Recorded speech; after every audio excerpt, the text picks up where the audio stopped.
Good evening, ladies and gentlemen. On behalf of the administration, faculty, and student body, I want to welcome you to Jesse Cady Memorial Stadium. This is the home field of the District 438 defending champion, Iowa High School Yellow Jackets. Tonight, the Jackets host the CROWLEY Gents, the Greyhounds of Welch High School, the Broncos of Sam Houston High School, the Bobcats of Eunice High School, Lake Charles Boston Cougars, the Westlake Rams, the Gina Giants, and the Tigers of Independence. And we want to welcome all the fans who have followed them over for tonight's contest.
Not hate. It's pride in ourselves. It's hoping and cheering for the defense. It's the defense cheering for the offense. It's all together. It's pride not hate. Hey, I'm telling you, it's one team, one town, one goal. 2005 state champion.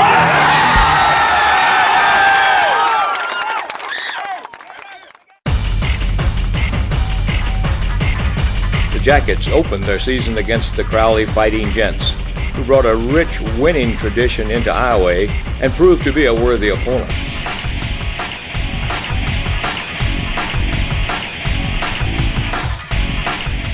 In the early minutes of the contest, neither team could clearly take control.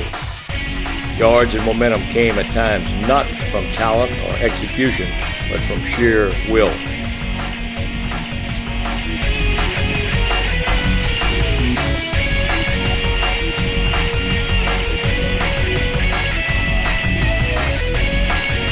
With both teams fighting for every inch and big plays hard to come by, Iowa would need an early break to open scoring.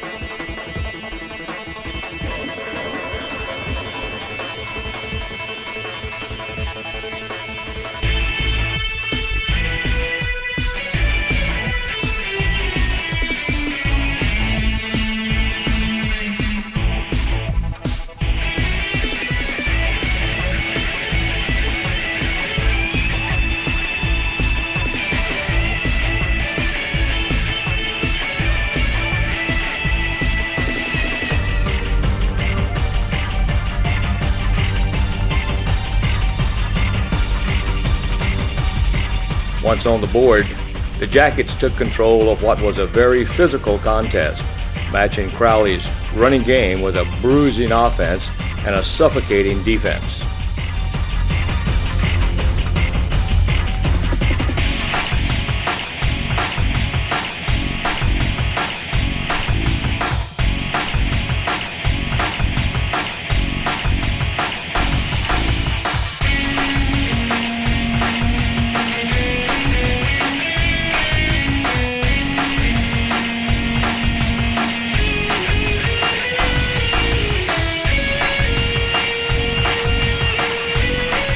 It was Iowa's defense that landed the knockout blows, with a late interception that led to a decisive score and 2 fourth-quarter stands that punctuated a hard-earned victory over a strong early-season opponent.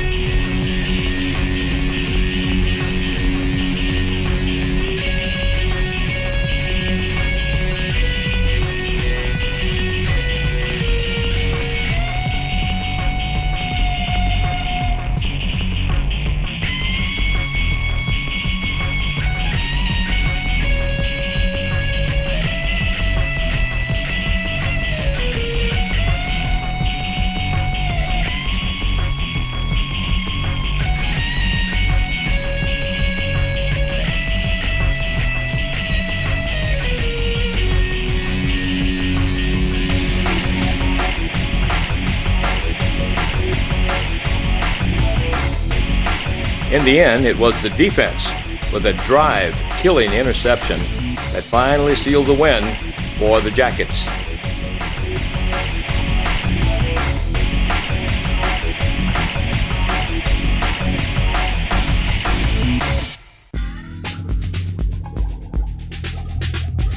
Iowa stormed into Welch with confidence.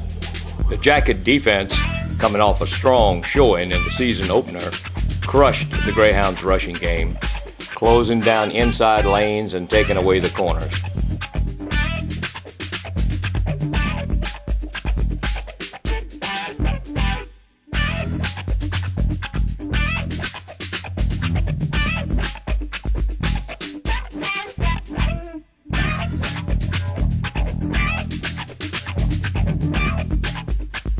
After early poking and prodding by Iowa's backfield, Welch's team was broken, and the Jackets unleashed a flood upon the outmanned Greyhounds.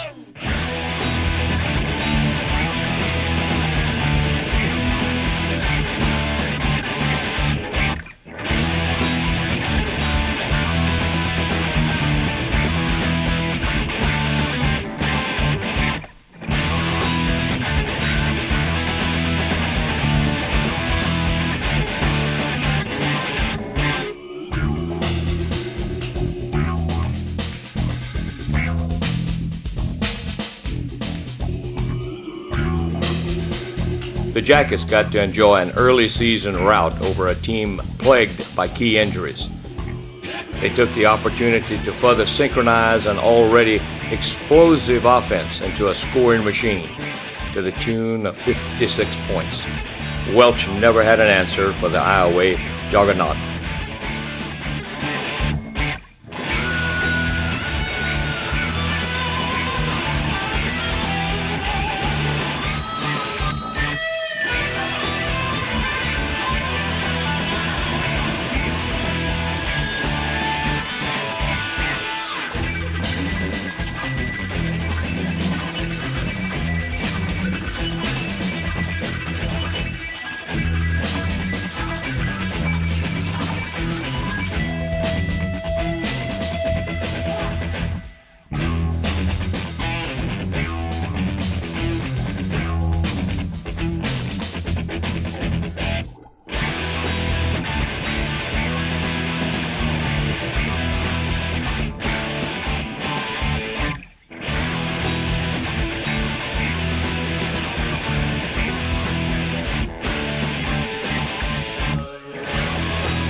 the game secure, the Jackets were allowed to showcase some younger weapons and let the fans see the future, while the Jacket seniors looked ahead to the first real test of the season.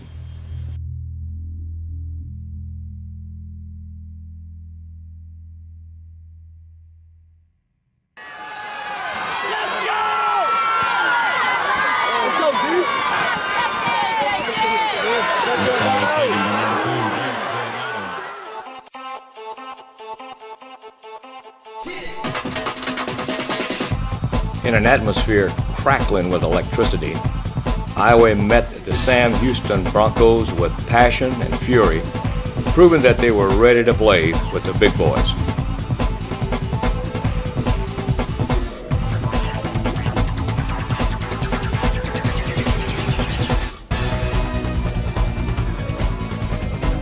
Scoring would prove to be more difficult than in previous weeks, so when drives stalled, Iowa again looked to their defense to keep them in the game.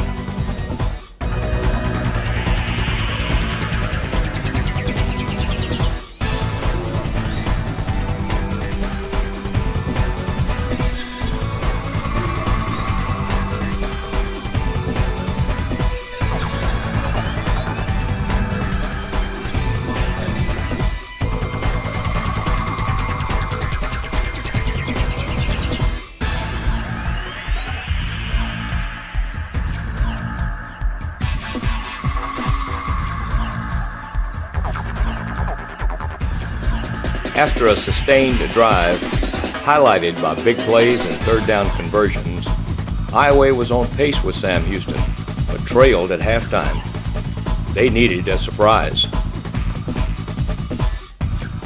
During the game, I didn't know he was playing. I thought it was just a screw up. Practice, we never got it right, hardly ever. Well, he got the guts to do anything. Yeah. The onside kick stunned the Broncos, and Iowa was able to move into scoring position. The Jacket offense split Sam Houston's defensive line for a much-needed touchdown in the seesaw second half.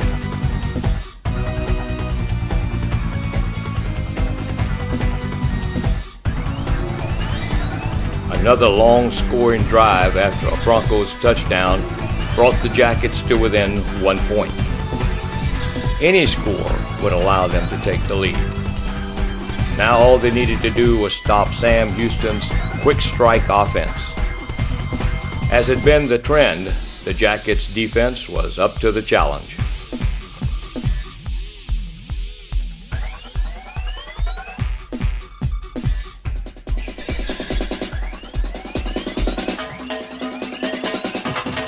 Iowa then needed to do something they had never done before. I know the best drive we ever had was that last drive against Sam Houston. We had like 3 minutes and 24 seconds left, and we took it 90 yards. And before that, anytime our back's against the wall like that in the end zone, we'd always have to punt it out. And that time we took it 90 yards for the first time ever.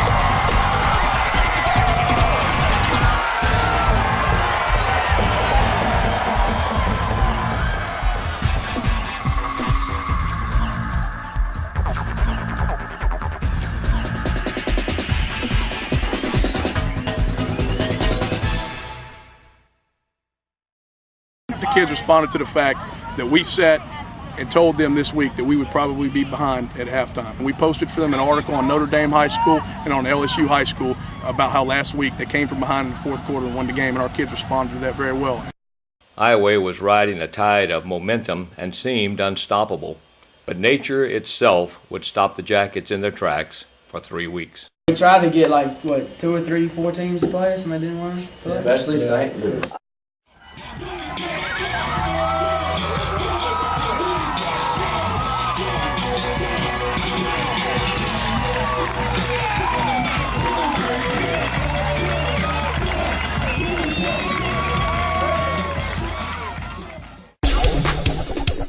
After a 3-week hiatus, Iowa traded the lights of Friday evening for the sunny Saturdays of mid-October.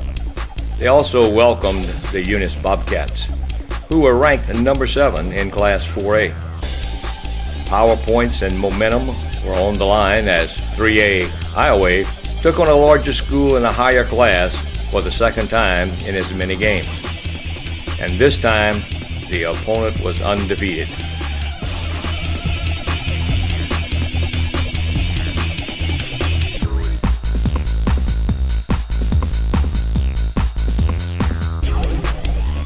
Though the Jackets' dangerous and well-publicized Russian attack had Eunice's defense gunning for the opportunity to shut them down, they still moved successfully against the Bobcats' front 7.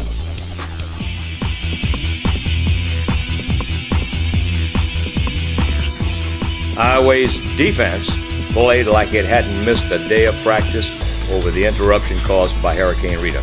However, mistakes and turnovers allowed Eunice to take a late first-half lead. At halftime, it looked like a miracle was needed. As it turned out, all the Jackets needed was pride.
Iowa shut Eunice down in the second half and scored 2 unanswered touchdowns to tie the game, setting up a breathtaking finish in overtime. Did exactly what I told you to. Well, I told you at halftime, right? That's what I'm talking about now. We got to finish it on defense, all right? We needed the defense today. We need the defense to finish it for us, okay? Let's stop it. We'll get it in. Have a little fun, baby. Just one shot. Get a break.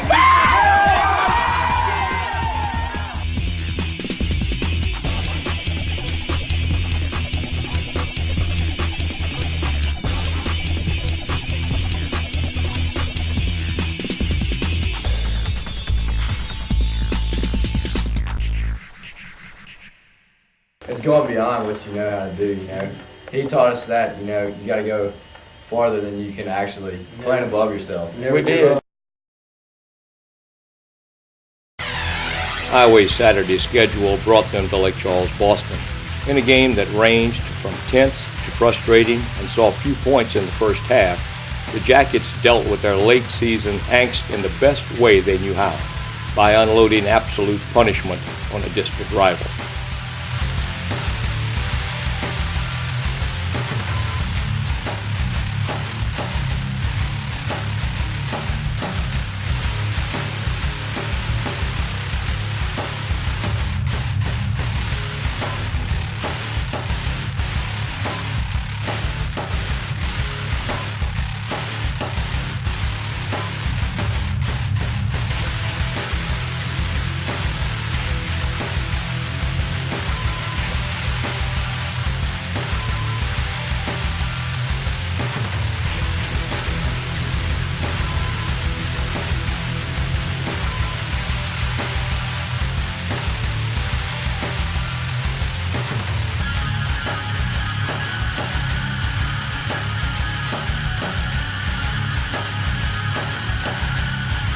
Lake Charles Boston's sputtering offense met a purple and white defensive wall that allowed only 52 yards for the entire game. Vicious tackling and heads-up pursuit shortened the field for Iowa's offense, who scored often against the athletic but outmatched Cougars.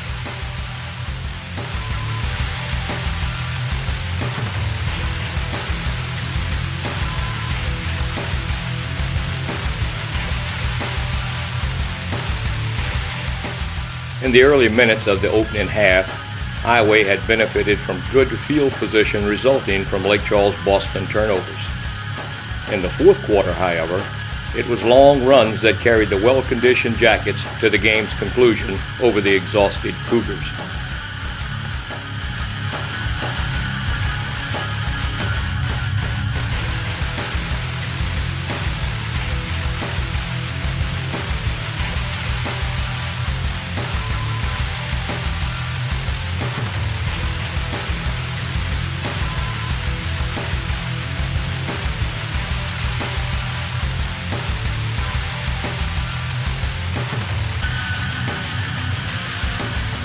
Iowa's young guns posted the final scores of the long afternoon. In an uninspiring matchup that could have been easily overlooked, the Yellow Jackets took pride in knowing that they had pounded on yet another opponent, and comfort in knowing that against Westlake, there would be no shortage of motivation.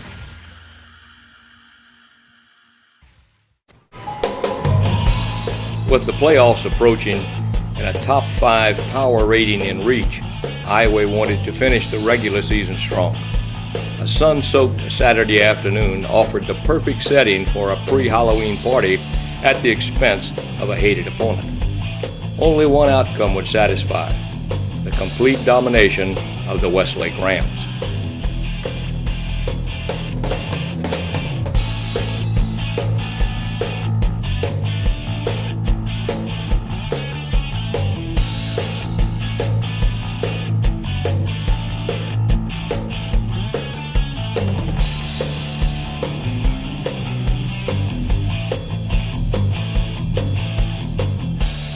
Westlake limped into Jesse Cady Stadium on the tail end of a potential second straight losing season. The Rams saw their hopes of a 500 season evaporate as they met a Jacket team on the verge of making history. With their first ever undefeated season within reach, Iowa was determined to make a statement. The statement they made will echo in Westlake's ears for the rest of the year.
Iowa's district-leading ground attack was complemented nicely by a potent aerial assault, as big pass completions for long yardage opened up easy scoring opportunities for the Jacket backfield.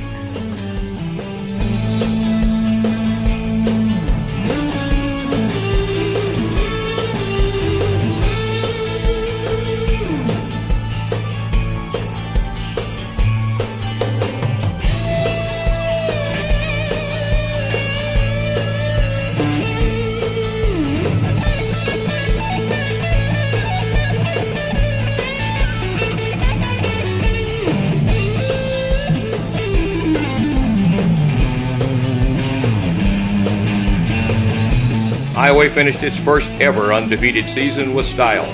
The best regular season in Yellow Jacket history ended on the perfect note as Iowa prepared to enter the playoffs with a full head of steam. We scored that much. Back under the home field lights, Iowa took the momentum it had built up over the second half of the season and surged forward with Gina in their sights. The Jacket defense set the game's tone early, smothering the Giants' runs and forcing turnovers in the air.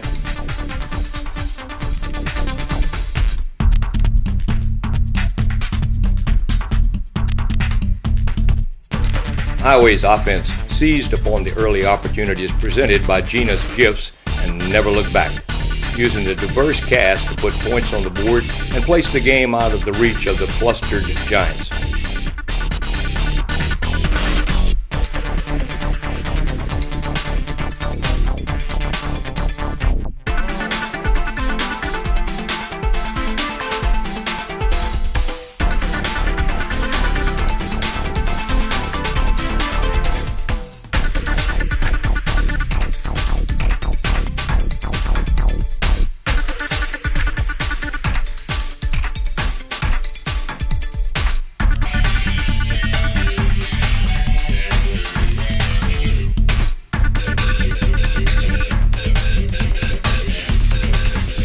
Mixing finesse and force, the Jackets played the definitive complete game. Once Iowa took control, the evening's outcome was never in doubt.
The Jackets once again earned for themselves an early break for the starters, as future stars enjoyed mop-up duty against another conquered foe. While the final seconds ticked off the clock, a fine on-field performance was savored and thoughts turned to the following week's opponent.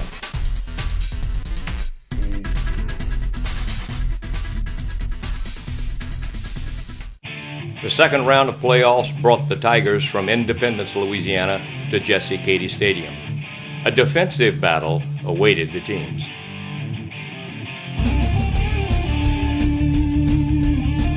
The Tigers' rushing attack was neutralized by Iowa's front eight, and pass plays were broken up by a physical and aggressive secondary.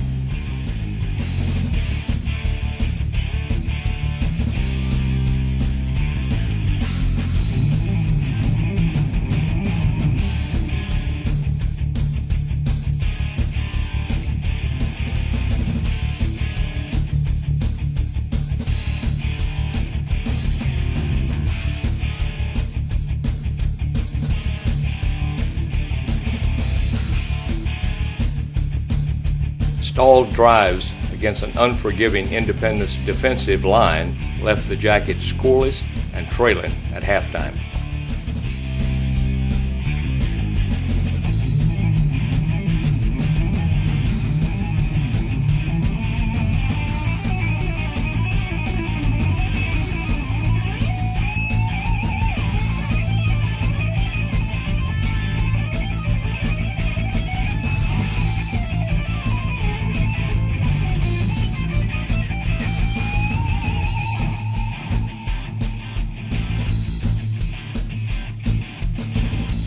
However, Iowa found its legs in the second half. After pounding away for tough yards, the Jackets pulled ahead 7-3. The game's tension rose to a fevered pitch as both teams dug deeper and deeper, searching for a break that would turn the tide in their favor.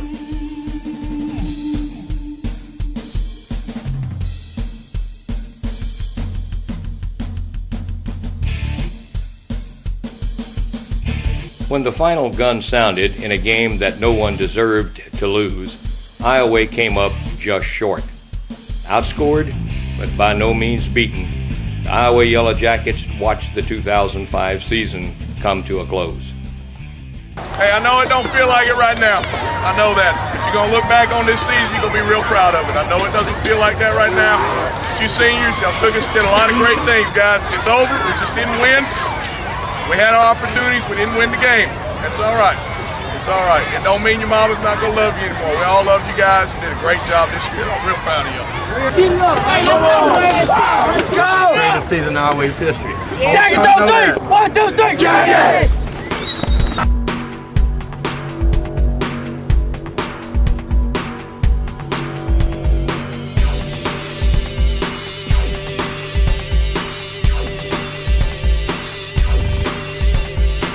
Seniors, y'all go ahead and stand up. Give these seniors a round of applause.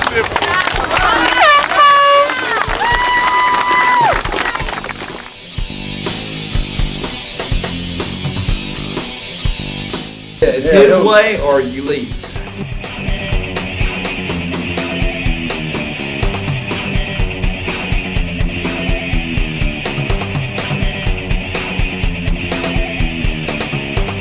If he tells me it's gonna rain, bring an umbrella.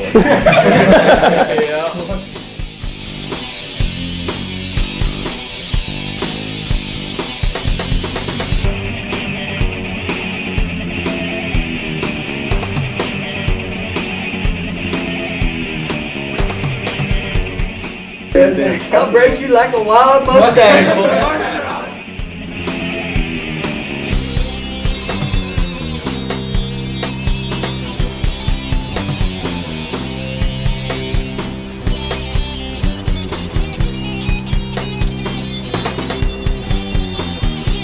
Like, you don't realize how much the fans really help you play.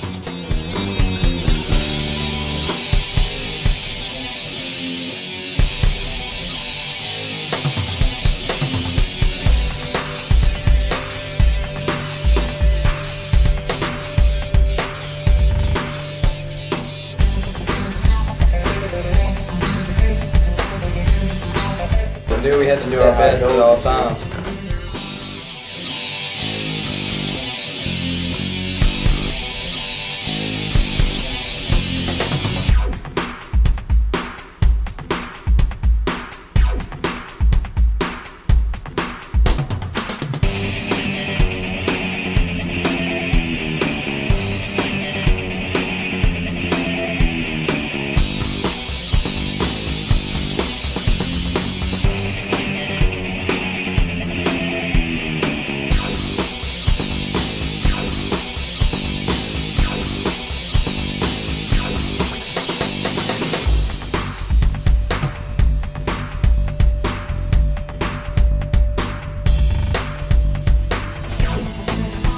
Yeah, we were better conditioned and we just took care of business.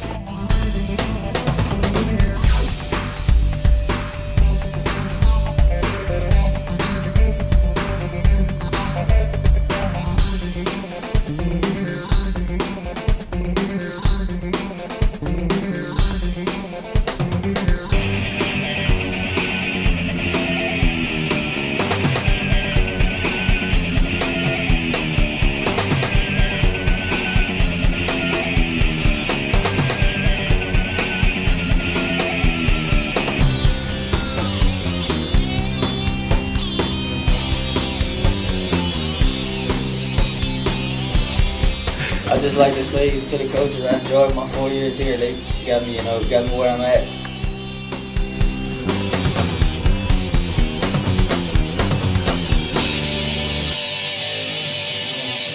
"2005 saw the Iowa Yellow Jackets aim higher, reach farther, and accomplish more than they ever had before. At the end of the season, when the Gridiron Gladiators from Southwest Louisiana would leave the field for the last time, they would do so with heads held high, walking tall, knowing that they had pushed themselves harder than they thought possible and that they will always be champions. On behalf of Yellow Jacket Football, thank you for coming. Good night. Jackson #1. Hey, is that guy all right?